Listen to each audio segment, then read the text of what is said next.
მოგესალმებით, პირველ რიგში რა თქმა უნდა, მინდა მიულოცო დაბადების დღეს ჩვენს მეგობარს, ვეფხვია კასრაძეს, ეს არის რეჟიმის ტყვე და დანარჩენ პოლიტპატიმრებს მინდა მივმართო, რომ რა თქმა უნდა, ყველაფერი დასრულდება ისე, როგორც მათი ბრძოლის სულისკვეთება სჭირდებოდა და დარწმუნებული ვარ, რომ საქართველოში მსგავსი პოლიტპატიმრები არ ეყოლება და რა თქმა უნდა მხნეობას და სიძლიერეს უსურვებ პირველ რიგში რა თქმა უნდა ისევ და ისევ ვეფხვია კასრაძეს. რაც შეეხება აი ამ საკადრო პოლიტიკას, გეტყვით რომ მაპატიეთ, მაგრამ სხვა შედარება არ შეიძლება მოუნახო. იცით რომ ავტომობილის მფლობელს ყოველთვის გააჩნია რაღაც ასე ვთქვათ დამხმარე საბურავი და ასე დამხმარე საბურავით იყენებენ აი ამ ადამიანს, რომლისთვისაც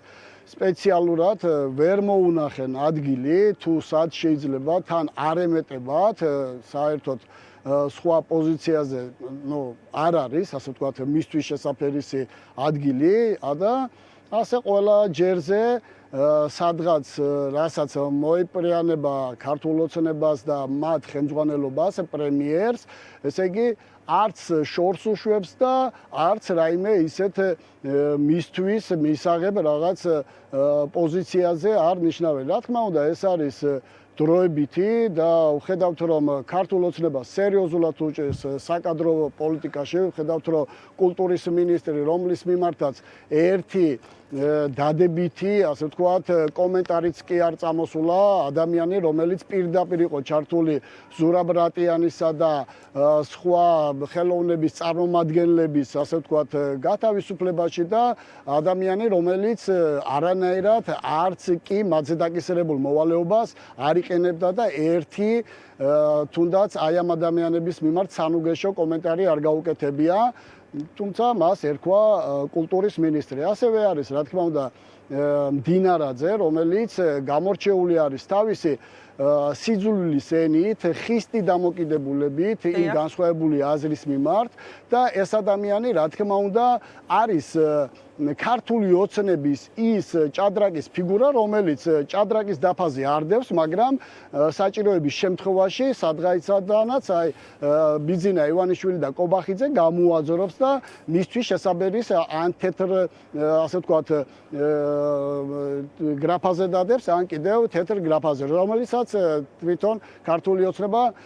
გადაწყვიტავს. რა თქმა უნდა, ეს ყველაფერი სასაცილო არის ბჭყალებში, რადგანაც ჩვენ არა ვართ იმ მდგომარეობაში, ჩვენი ქვეყანა, რომ დღეს მრავალ ათასიანი ბიუჯეტიანი სამსახურები შეუქმნათ ადამიანს, რომელსაც არც კვალიფიკაცია გააჩნია აი ამ მიმართულებით და არც რაიმე სურვილი იმისა, რომ ქვეყნისა და ხალხის საკეთილდღეო საქმეები აკეთოს. აი ეს არის ის კომენტარი, რაც შეიძლება რომ და რასაც ვისმენ საერთოდ მე აჭარაში ჩვენი მეგობრებისგან, მოსახლეობისგან და რა თქმა უნდა ადამიანებს კიდევ და კიდევ უჩნდებათ ის ნიჰილიზმის გაცდა, რომ არაფერი საშველი აი ამ ხელისუფლების დროს მათ არ ექნებათ. იმიტომ რომ ეს ხელისუფლება თავიდან ბოლომდე არის მოსული მხოლოდ და მხოლოდ იმისათვის შეინარჩუნოს მათი გუნდის წევრები და ჩვენი ბიუჯეტის თანხა ახარჯოს ამ ადამიანებს და ამ ადამიანებისთვის მოგონილ სამსახურებს. კი ბატონო, ბატონგენო, არსებობს სხვათა შორის ესეთი ვერსიებიც, რომ აი რომ დაანონსდა ეს ახალი მოძრაობები, მათ შორის MMA-ის ერთ-ერთმა მებრძოლმა რომ შექმნა დღეს, ასევე იყო შევახსენებ მაყურებელს დაარსეს ასევე მოძრაობა რაღაცა ისტორიული გმირების, ეროვნული ფასეულობების დაცვის შესახებ კანონია უნდა მოწესრიგდესო მიმართეს ხელისუფლებას და აი ამ მოძრაობას წარმოადგენენ რეჟისორი გიორგი სიხარულიძე, ბათუმის თეატრის დირექტორი კოტე მჟავია, დღეს ბრიფინგი ჰქონდათ მათ საქართველოს ჟურნალისტთა ფედერაციის ოფისში. ამ განცხადებამდე იყო ნახეთ ჩვენ მოვისმინეთ იმ სპორტსმენი ქართველი შვილის ახალი მოძრაობა და იყო მოსაზრება რომ ეს ყველაფერი მდინარაძემ დააორგანიზაო და ვინაიდან ამას მოჰყვა ძალიან ბევრი კრიტიკა მათ შორის ქართული ოცნების მხრიდან, იგივე საპატრიარქოს მხრიდან თუ ამერიკის საელჩოს მხრიდანაც შესაძლოა ამასაც შეეწირა მოკლედ მისი წინა თანამდებობაო. თქვენ რას ფიქრობთ? რას ფიქრობთ ზოგადად აი ამ მოძრაობების, ესე ვთქვათ, შექმნაზე და ხედავთ თუ არა კავშირს რომ შესაძლოა მართლაც მდინარაძესთან იყოს შემხებლობაში ეს ძალადობრივი მოძრაობები. არაფრის გამორიცხვას მართლაც არ ვაპირებ ერთი მარტივი მიზეზის გამო. ეს ადამიანები არიან მხოლოდ და მხოლოდ ხელისუფლებაში იმის გამო, რომ ჩაახშონ თავისუფალი სიტყვა აი ამ ქვეყანაში და მაქსიმალურად ცდილობენ, რომ შეინარჩუნონ სკამები, რომელიც მათ არ ეკუთვნით, თანამდებობები და ყველა ხერხს მიმართავენ, რომ აი ამ ქვეყანაში ისედაც გახლეჩილი საზოგადოება უფრო დაპირისპირებამდე რაღაც აი საშინელ დაპირისპირებამდე მიიყვანოს. რა თქმა უნდა, ეს ორივე ის ახლად დაორგანიზებული და ჩამოყალიბებული პირდაპირ შეიძლება ითქვას, რომ ტიტუშკების გუნდი, რა თქმა უნდა, არის და მხოლოდ იმისათვის შექმნილი, რომ შეეცადონ ისევ და ისევ დააშინონ ადამიანები, რომლებიც აპროტესტებენ ქართული ოცნების, ასე ვთქვათ, იმ თავნებობას, რასაც ეს ადამიანები და ქართული ოცნება სჩადის საერთოდ და მე უბრალოდ გეტყვით, რომ მართლაც სასაცილო არის, მართლაც უკვე რაღაც დიდ კალამბურს დაამსგავსა ქართულმა ოცნებამ ეს ყველაფერი, გეტყვით, რომ ადამიანები, რომლებიც და მათ შორის ლელო, ძლიერი საქართველო, იცით, თუ ისტორიულ ძეგლებთან მიმართებაში, თუ რამდენიმე ღონისძიებებს მიმართავს, რამდენჯერ გაუპროტესტებიათ ის მათ მიერ დაზიანებული გელათის ტაძარი ავიღოთ მარტო, იცით, რომ რამდენჯერ გაკეთა ჩვენთან ამაზე ბრიფინგი და რამდენი, ასე ვთქვათ, განცხადება გაკეთა ამასთან დაკავშირებით, თუმცა, როდესაც ქართულ ოცნებას სჭირდება, რა თქმა უნდა, манипуლირებს იმ აზრით, თითქოს და ისინი არიან ქართული საქართველოსათვის და საქართველოს ერისათვის მნიშვნელოვანი და სენსიტიური თემებით манипуლირებას, ეს არის ეკლესია, ეს არის ისტორიული ძეგლები, ეს არის, რა თქმა უნდა, ის ისტორია, რითაც ვამაყობთ ჩვენ და გადახედონ ელემენტარულად ჩვენს მიერ, ასე ვთქვათ, დაწყებული იმ საპროტესტო აქციებს. მარტო ყველაფერს თავი რო დავანებოთ, მარტო იმას შევახსენებდი, რომ გამოვიდეს ეს ორი ჯგუფი და გააპროტესტოს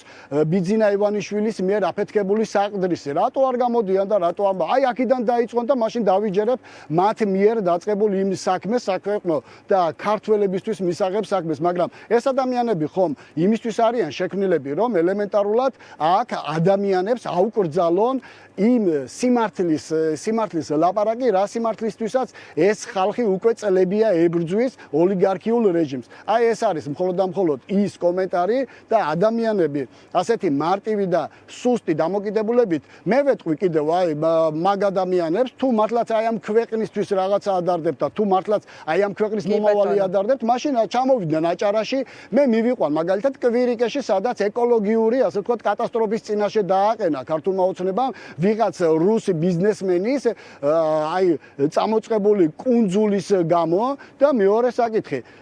ისევ და ისევ გავაგზელებ და ვიტყვი თუნდაც ჭოროხის ხეობა რომ ამოიღენ თლიანად ინერტიული მასალა ისევ და ისევ აი დავიწყოთ ბენზეში კუნძულის მშენებლობა რომელიცაც თავიდან ბოლომდე ერთ-ერთ ულამაზეს ძირძველ ბათუმის უბანს წაართვენ სანაპიროზე გასვლა. სად არიან ეს ადამიანები? დიდი სიამოვნებით დაუდგები მეც გვერდ და მეც ვიბრძოლებ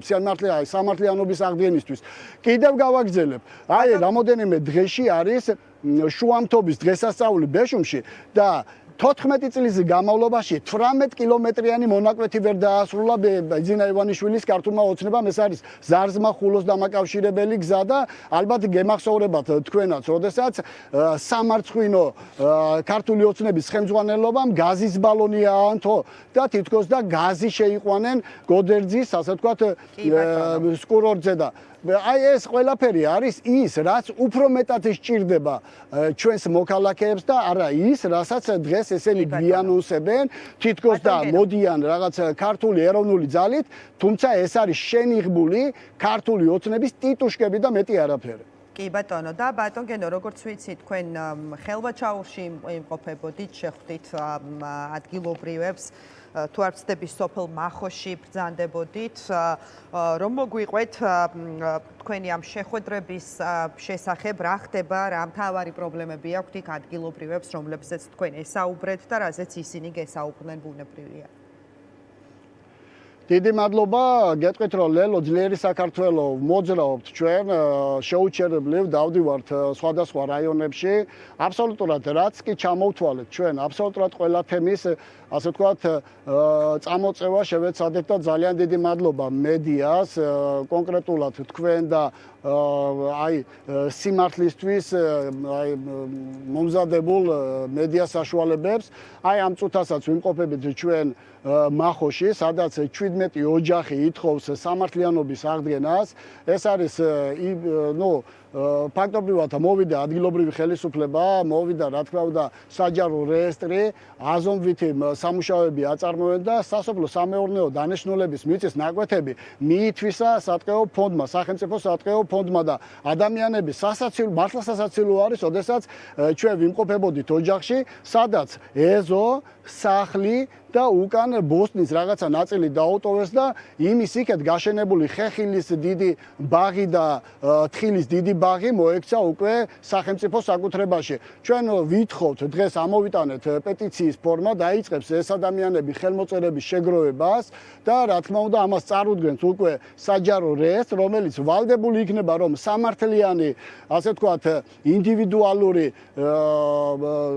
დაიწყოს მათი შემოწმება და გადამოწმება, რა თქმა უნდა და მე ამ ადამიანებს მიეცეს რეალურად აი ამ მიწის მამაპაპისეული მიწებზე სარგებლობა და მე ერთსაც გეტყვი რომ თუ ჩვენ მართლა გვინდა რომ სოფლად ადამიანები შენარჩუნდეს და ჩვენ რომ ვაკვირდებით რომ ელემენტარულად სოფლები აჭარაში იცლება, ხულოში 30% არის უკვე დაცლილი ხულოს რაიონის და აქაც აი ამ ტერიტორიაზე ხელვაჩაურშიც ადამიანები მიგრაცია ხდება ხო აი ამ ადამიანების და ტოვებენ, რატო ტოვებენ? იმიტომ რომ ეს სასოფლო-სამეურნეო დანიშნულების მიწა მათთვის მარტო ქონება არ არის. ეს არის მათთვის შემოსავალი და რაც თავარი არის ჩვენ აი სახელმწიფო მათ უფლებებს უზღუდავს საკუთარ მამაპაპისეულ მიწებზე და ჩვენ გვინდა რომ რა თქმა უნდა ეს სამართლიანობა აღდგეს და ჩვენ გვინდა რომ და რა თქმა უნდა ყველანაირ სამართლებრივ ბრძოლას გავაგრძელებთ ჩვენს მოსახლეობასთან ერთად რომ მივიდეს აი ერთი მარტივი რაღაცა მინდა კიდე ჩასწორება გავაკეთო. ეს ყველაფერი საბუძველი რით გახდა, იცით? აი წარმოიდგინეთ რომ კოსმოსიდან გადაღებული ფოტოების 2016 წელს გადაღებული ფოტოებით, ესე იგი მიიღო ვიღაცამ და ადგილზეც კი არ ემისულა ეს უპასუხისმგებლო ხელისუფლება, რომ ადგილზე შეემოწმებინა თუ ვისი, ასე ვთქვათ, ტერიტორია მოხვდა აი სატყეო ფონდში. აქ ჩვენ გვხდება შემოღობილი ტერიტორიები, დარგული მრავალწლიანი მცენარეები, ხეხილი და ადამიანები, რომლებიც წყლობით სარგებლობენ, დღეს უკვე ასე ერთი ხელის მოსმით მიისაკუთრენ და ეს ადამიანები